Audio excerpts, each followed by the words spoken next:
Assalamualaikum warahmatullahi wabarakatuh.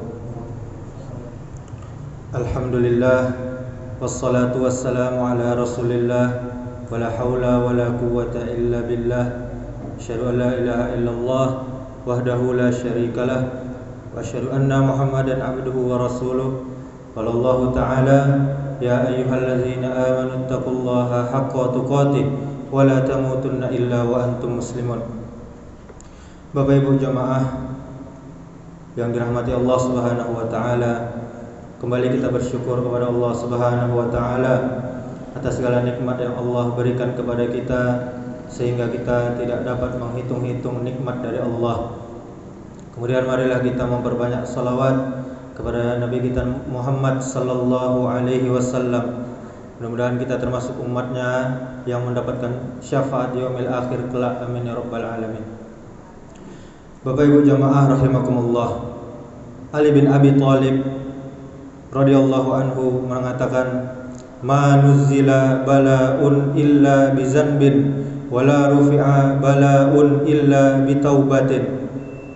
Tidaklah musibah tersebut turun melainkan karena dosa. Oleh karena itu, tidaklah bisa musibah tersebut hilang melainkan dengan taubat. Di dalam kitab Jawabul Kafi halaman 87. Perkataan Ali radhiyallahu anhu selaras dengan firman Allah Subhanahu wa taala yang mengatakan, "Wa ma asabakum min musibatin fabima kasabat aydikum." Dan apa saja musibah yang menimpa kamu, maka adalah disebabkan oleh perbuatan tanganmu sendiri, dan Allah memaafkan sebagian besar dari kesalahan-kesalahan kamu. Quran surah Asy-Syura ayat 30. Kaum muslimin, perlu diketahui bahwa segala musibah dan kesusahan di dunia ini adalah disebabkan dosa kita semua dan akibat perbuatan manusia sendiri. Allah Subhanahu wa taala berfirman, "Zaharal fasadu fil bahri wal bahri bima kasabat aydin nasi liyuziqahum ba'dallazi amilu la'allahum yarji'un." Yang artinya, telah nampak kerusakan di darat dan di laut disebabkan karena perbuatan tangan manusia, supaya Allah merasakan kepada mereka sebagian dari akibat perbuatan mereka, agar mereka kembali, yaitu bertaubat ke jalan yang benar. Surah Ar-Rum ayat 41. Para ulama juga mengatakan yang serupa dengan perkataan di atas. Di antaranya Ibnul Qayyim Al-Jauziyah rahimahullah.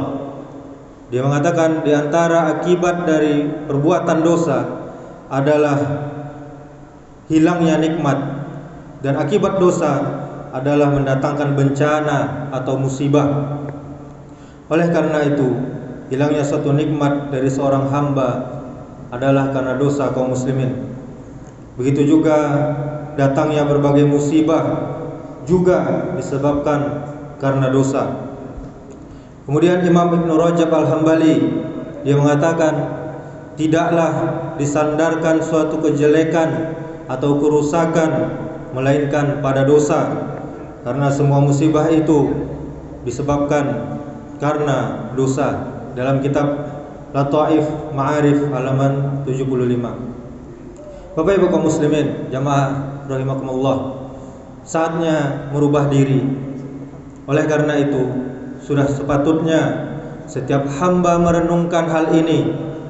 Ketahuilah bahwa setiap musibah yang menimpa kita dan datang menghampiri negeri kita yang tercinta ini, itu semua disebabkan karena dosa dan maksiat yang kita perbuat. Betapa banyak kesyirikan merajalela di mana-mana dengan bentuk tradisi ngalap berkah, memajang jimat untuk memperlancar bisnis dan karir, mendatangi kuburan para wali untuk dijadikan perantara dalam berdoa. Juga kaum muslimin tidak bisa lepas dari tradisi yang membudaya, yang berbau agama. seperti menyembelih ayam untuk kepergian seorang mayat, atau menyembelih ayam dan mendarahi tanahnya untuk membangun rumah. Dan sebenarnya ini adalah perbuatan syirik dan tidak ada tuntunan sama sekali di dalam agama kita, di dalam sunnah-sunnah Rasul Sallallahu Alaihi Wasallam tidak ada sama sekali.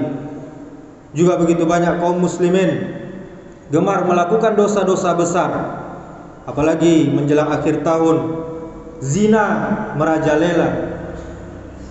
Kaum Lut, LGBT yang menjijikkan juga merajalela, menampakkan aurat bagi wanita-wanita muslimah, kecurangan dalam jual beli, korupsi, dan kezaliman-kezaliman lainnya.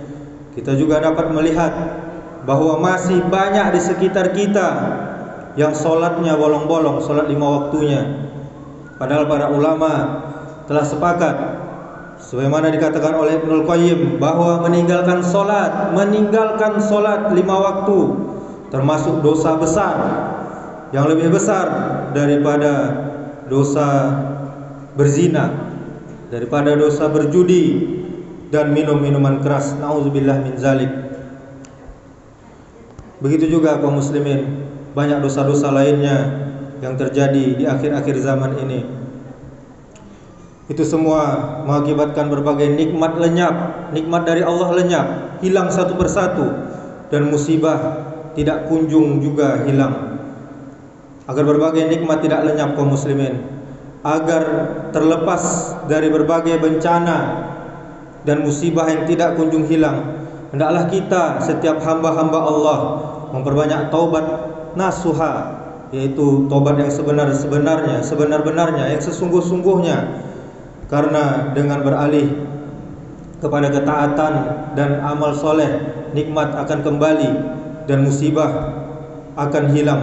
Allah Subhanahu wa taala berfirman, "Zalika bi annallaha lam yaku mughayyiran ni'matan an'amaha 'ala qaumin hatta yughayyiru ma bi anfusihim wa annallaha samii'un 'alim."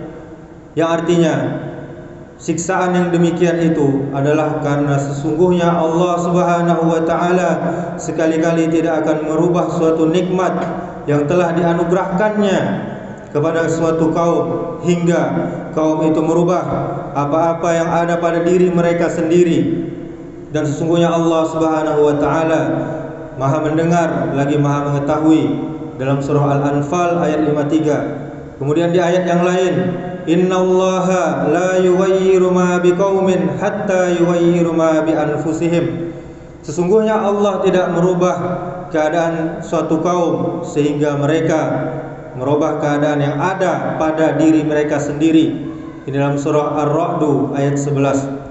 Bapak Ibu kaum muslimin, memang benar gempa bumi terjadi karena fenomena alam, semisal pergerakan lempeng bumi dan lain-lain. Akan tetapi bagi orang-orang yang beriman, gempa bukan hanya sekedar bencana alam, akan tetapi juga tanda peringatan dari Allah Subhanahu wa taala agar manusia kembali kepada agamanya dan menjauhi maksiat. Allah yang menjadikan pergerakan lempeng bumi dan terjadi gempa itu atas izin Allah. Allah mengirim gempa dan bencana alam sebagai peringatan kepada manusia, sebagaimana firman-Nya yang artinya, "Dan kami tidak memberi tanda-tanda itu melainkan untuk menakuti kalian," dalam surah Al-Isra ayat 59. Kemudian Syekh Abdurrahman As-Sa'di menjelaskan bahwa agar dengan sebab ini manusia sadar dan jera dari bermaksiat terus-menerus. Beliau berkata, maksud ayat ini adalah memberikan rasa takut agar manusia jera atau efek jera dan berhenti melakukan maksiat saat itu, dalam tafsir As-Sa'di. Kemudian Imam Ibnul Qayyim juga menjelaskan bahwa gempa bumi ini terjadi agar manusia meninggalkan kemaksiatan dan kembali dia kepada Allah Subhanahu wa taala. Beliau berkata, Allah Subhanahu wa taala terkadang mengizinkan bumi untuk bernafas maka terjadilah gempa bumi yang dahsyat sehingga hamba-hamba Allah ketakutan dan mau kembali kepada Allah, meninggalkan kemaksiatan dan merendahkan diri kepada Allah, dan dia menyesal. Dalam kitab Miftah Daris Sa'adah halaman 221. Bapak Ibu kaum muslimin, kita pun diperintahkan agar beristighfar ketika terjadi gempa.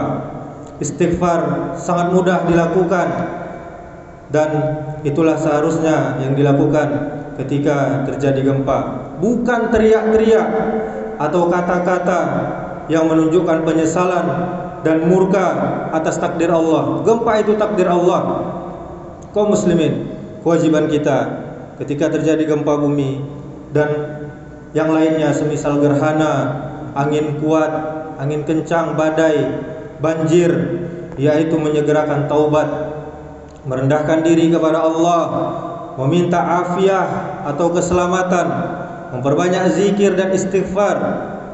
La haula wala quwata illa billah, astaghfirullah wa atubu ilaih, dan zikir-zikir yang lainnya. Demikianlah nasihat singkat ini.